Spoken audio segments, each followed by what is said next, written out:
The Democrats have captured another seat in the U.S. House of Representatives. Political novice Andy Kim was declared the winner Wednesday from the 3rd Congressional District in New Jersey.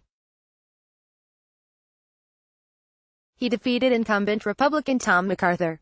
Kim was a national security aide in the Obama White House. He is of Korean heritage and will be New Jersey's first Asian American congressman. Meanwhile, votes are still being counted more than a week after midterm elections for the House and Senate. Newly elected Democratic Senators Jackie Rosen of Nevada, left, and Kyrsten Sinema of Arizona arrive at the Capitol in Washington for a meeting with Senate Minority Leader Chuck Schumer, DNY, in November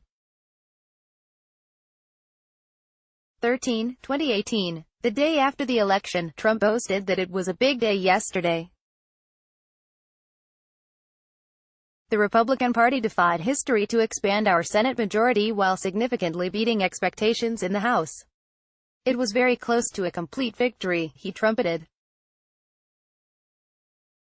As results rolled in on election night, it appeared Republicans might add 3 or 4 seats to their current 51-49 Senate majority. But a Republican led for a contest in the southwestern state of Arizona collapsed, giving Democrat Kyrsten Sinema a seat that had been held by Republicans for 30 years. With Senate races in Florida and Mississippi yet to be decided, Republicans at most will add 2 seats to their majority. In the House of Representatives, Democratic candidates are faring even better. Democrats took back the House for the first time in 8 years, and now have a 226-200 edge. But Democrats appear poised to add to their majority come January in the new Congress, leading in 6 of the 9 undecided races where absentee and mail-in ballots are still being counted, all in districts held by Republicans in the current Congress. Bins filled with ballots are stacked at the Broward County Supervisor of Elections office as employees count ballots during a recount in Lauderhill, Florida, in November 14, 2018.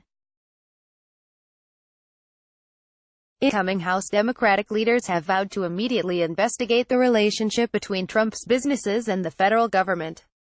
They want to examine his tax returns that he has refused to release and plan to call on Trump officials to justify government policies they have adopted in the last 2 years of the administration.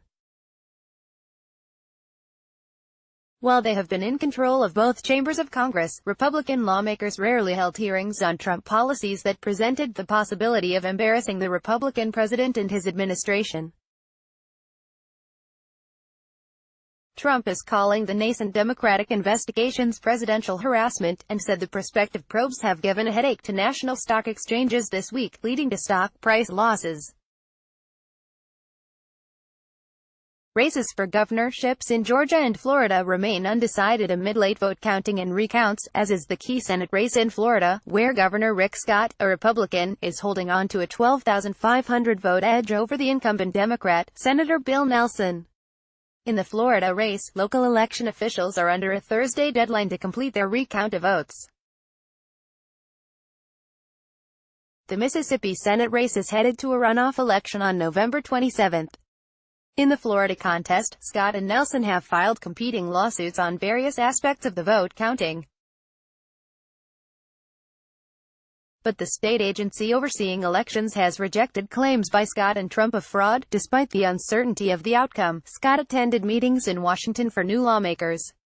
Trump has provided a running commentary on the Florida contest, at one point suggesting that Scott, along with Congressman Ron DeSantis, the Republican candidate looking to succeed him as governor, ought to be declared the winners because they were ahead in the initial vote counting on election night. When will Bill Nelson concede in Florida? Trump said on Twitter. The characters running Broward and Palm Beach voting will not be able to find enough votes, too much spotlight on them now. Trump was referring to 2 Democratic strongholds along the Atlantic Ocean shoreline where Nelson, as more votes are counted, has cut into Scott's big lead. Rick Scott was up by 50,000 votes on Election Day. Now they found many votes and he is only up 15,000 votes, Trump complained. The Broward effect. How come they never find Republican votes?